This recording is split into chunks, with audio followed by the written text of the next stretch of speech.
We can't discuss the Nigerian economy without discussing how to tackle hunger in the country. As food prices continue to soar, the new Minister of Agriculture and Food Security, Senator Abubakar Kyari, on Monday acknowledged that one of the biggest problems in the country is hunger, and he vowed to tackle it head-on. Kyari made this assertion while he assumed office at the headquarters of the ministry in Abuja, along with the Minister of State for Agriculture and Food Security, Senator Aliyu Abdullahi. Joining us on the morning show to discuss how the minister can improve our agricultural sector and guarantee food security among other pressing concerns plaguing the sector is Africanfarmer Mogaji, a food security expert, agribusiness strategy, and cereal farmer. Welcome to the show. And I want to be very pointed with you, straight and direct, by saying all of this revamp we want in the agri sector without fixing the insecurity that makes it difficult for farmers to go to farm. Are we not just child's play now, like Chucky? Okay, the insecurity is real and alarming, but it's not spread across the country as we see it. In the north, it's extremely challenging.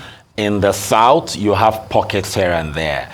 So what needs to happen is for attention to shift, from where we have to, or rather to try and fix this insecurity in the north, while we focus in the other part of the country where we don't have this challenge as it is in the north. But what we have now is that we're not reinforcing in the south to be able to leverage the advantage that we have, and we're also not having the results expected in the north.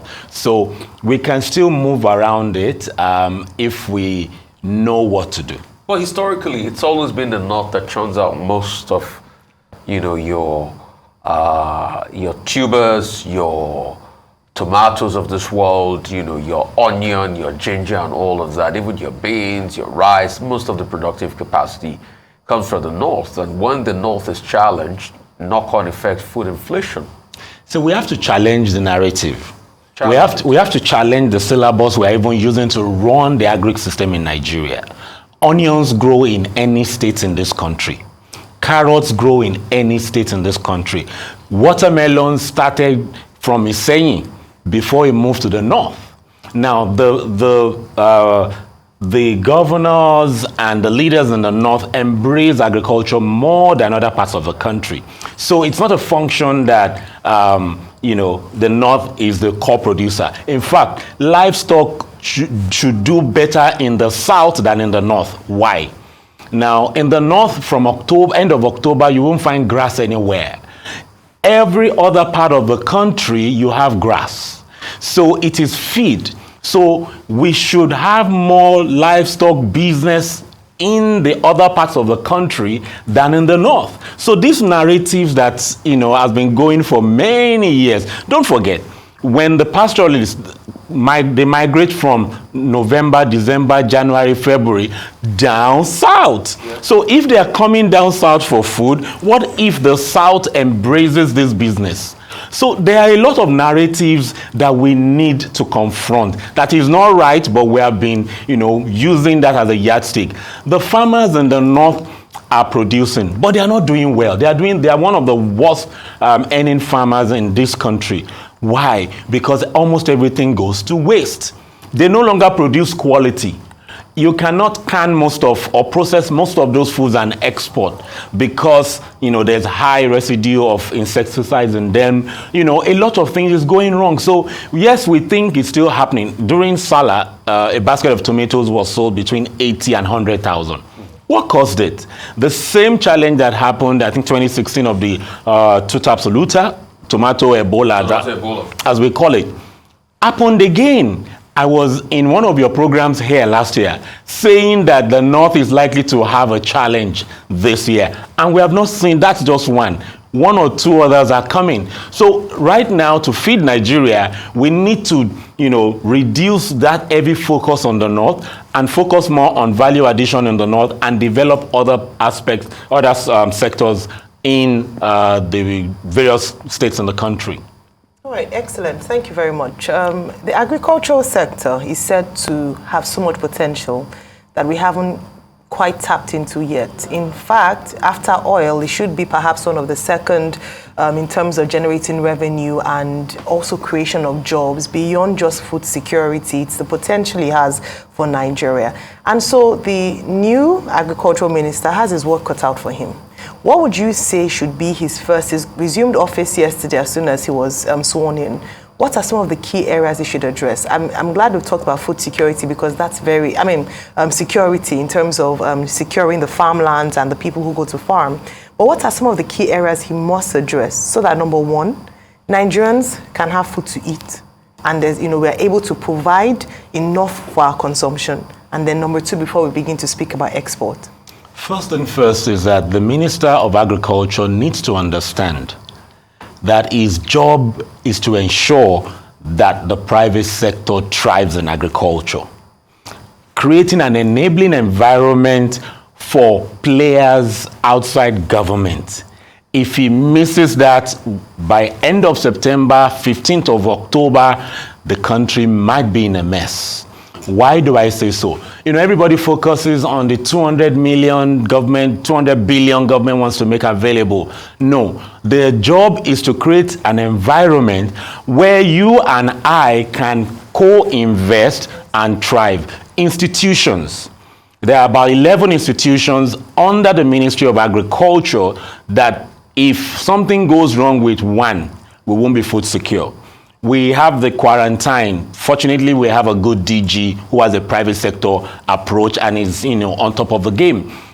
We have the seed council, we have the research, we have the insurance. His job is primarily to make sure that these parastatals work, so that when you want to buy a fertilizer, you're buying potent fertilizer. When anything you want to buy, what is on the container is in the content. If he focuses on we want to grow corn, we want to grow rice, he will fail. And what I've started seeing, not with him, but since the administration came into office, is that we've been having, trying to focus on one product or the other, as against having a robust view. So his job is to make sure that the 11 parastatals under him function, so that everybody does not need governments. We don't need the intervention funds. Everyone can go and do their business. If he loses that focus, it will be the same, we'll be moving in cycles again. Outside that, again, these palliatives, is crucial because they have the funding. The funding given to each state, they need to compel them to ensure that a chunk of it goes into agriculture. Because in every state, apart from like Lagos, the population is in the villages. They are involved in agriculture. So if each state takes that part of that palliative to go into agriculture, while the Ministry of Agriculture comes in to work with them, they will work. And lastly, is special advisors. He is not an expert in agriculture. He's a politician.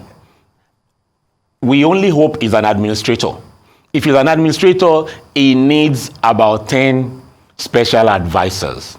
Now, we say it's large, but it's not the ministry that's going to pay for those special advisors. There are foreign agencies that pay for the special advisors. And he needs a special advisor in market development, because you can't develop just cassava and tomato. You need to develop it across the value chain. And the varieties that do well in each region is different. So it needs to have a stakeholder, somebody talking to everybody. We need to pay attention, special advisor on youth and gender development. We need a special advisor on mechanization. About 10 of them. Why? Because you can't if you pick tomatoes now, you have to develop markets, both for local and for export. And as you're looking at that, you need to be looking at seeds. You need to be looking at value addition. What has happened over the years is we pick production. After production, since 1999, we want to grow cassava. Everybody goes to grow cassava. We'll now discover that, mechanized processing equipment is not there. You now focus on processing equipment, and the people who have invested, would have lost hope because they've lost money. So we need everybody to be people to be sitting down and advising on a regular basis. If we check the profiles of the special advisors and we don't see people who have paid their dues, most especially people who have lost money in Nigeria's agriculture, spanning almost 3 decades that have been playing now. If you have not lost money, you don't understand this. Because policy would always make you lose money. So if you bring people who are salary earners, who are special advisors, just advising, they will be deficient in that component of what if we don't have everything as it should be. So bottom line, the special advisors, if we don't have it right with them, it's not going to be easy. I'm really happy that you mentioned the fact that you've been in this sector for more than 30 years or about 30 years. So let's take a short journey. Number one, I remember that when Dr. Obi Ezekwesili was Minister for Education, she worked extensively on a set of policies for education. And every time I ask the question, where are those policies today? They are gathering dust in Ministry of Education. Nobody is referred to them, nobody's used them. That's on the one side. Let's come to agriculture. Dr. Akinwumi Adesina, a number of people have praised him for the work that he did. How would you rate him? 5, 6, 7? Very quickly. Pick a number. I would pick 7. 7. Now, so you pick 7. Let me then ask you, what are the things that Dr. Adesina did that has made him such that he's become deemed as successful as Minister of Agriculture and deemed as successful as the president of AFDB? And everybody is celebrating him for what he's done in agriculture in Kenya and other places. What are the things that he has done that we should be looking at and making sure that this man, who is a politician, not a technocrat or an agriculturist, what are the things that he should pick so that we are not reinventing the wheel? Yes. What are those things? One of the things Dr. Adesina did was to try to move agriculture out of government into the hands of the private sector. So it was more private sector driven, embrace the private sector. All the fertilizers that government was buying and distributing, it brought that down, and also tried to create markets and brought in youth development. It was very pragmatic around implementation. But also, it was a policy person. So they reviewed a lot of policy that we don't implement. So where are those policies? What have we done with them? And how can we get a politician who's being appointed by the president to manage agriculture to say, just go to the policies. Oh, everything is there. Just do it, implement. See, after the oil, there are more principalities in the agri sector. Why? Because most of these projects implemented are in villages where you can't quickly take a camera and go and do a report on them. So what you're given that you read out. So because there are challenges of accessing and you find all those things on paper. What Nigeria needs is simple. Work with the private sector. The private sector that, I can tell you, almost everybody and it will be in the range of 95%, they are struggling in the agri sector. They've lost millions of money. I seated here, I've lost so much. One policy. Now, if they get anything right, and the president said during his inaugural speech that policies will not somersault. The poultry sector in Nigeria has crashed now because in 2021, the government made an announcement that they will not, importers of maize will not have access to forex. That singular decision made the price of corn per ton move from 45,000 naira per ton to 145,000 naira, and it stayed for 6 months. And after that, it moved to 210,000. Now, what am I saying with that is, meanwhile, the year before there was flood, and the US government had announced that Nigeria needed to import more.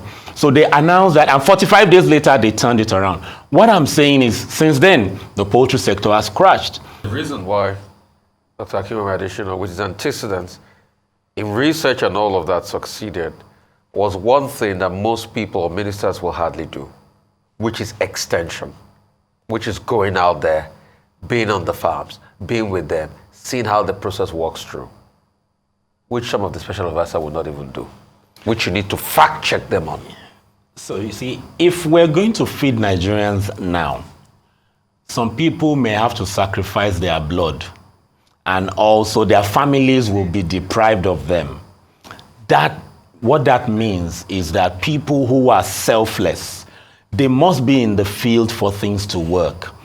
The deprivation and the hunger in the land has been huge. So the last administration, within the last 8 years, when you look at the anchor borrower and those things, yes, there are two sides to it. One was that it didn't get to the farmer as at the time they needed it. And the second is that when the farmers got it, they were selling instead of using. And so extension makes these things work. There's a particular Northeast state that under the World Bank program some 20-something years ago, when I monitored and was with them, they had 15,000. As at 2018, they had 1,500 from 15,000. What is that? Extension workers. 15,000 to 1,500. There's no miracle that will happen. We need the extension agents. And because you can say government is fairly broke, we can say we need to leverage radio now. We need to have like radio to speak to those people, begin to teach on radio. Leveraging radio will help us bridge that gap because we can't afford those things again.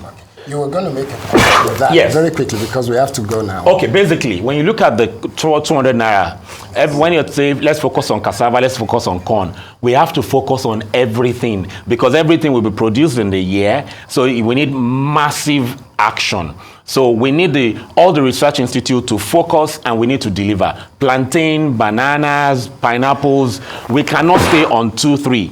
Once the 11 parastatals is working, then we'll be food secure. And if we're going to be food secure, it will be inched Honorable Femi Gbajabiamila because he has the responsibility to put the management of this parastatal in place. But there are so much opportunities for us to make money now. Thank you so much, Farmer Mogaji, Africanfarmer Mogaji, for your time with us this morning. And we hope that your recommendations and insights will be taken on board for Senator Abubakar Kyari.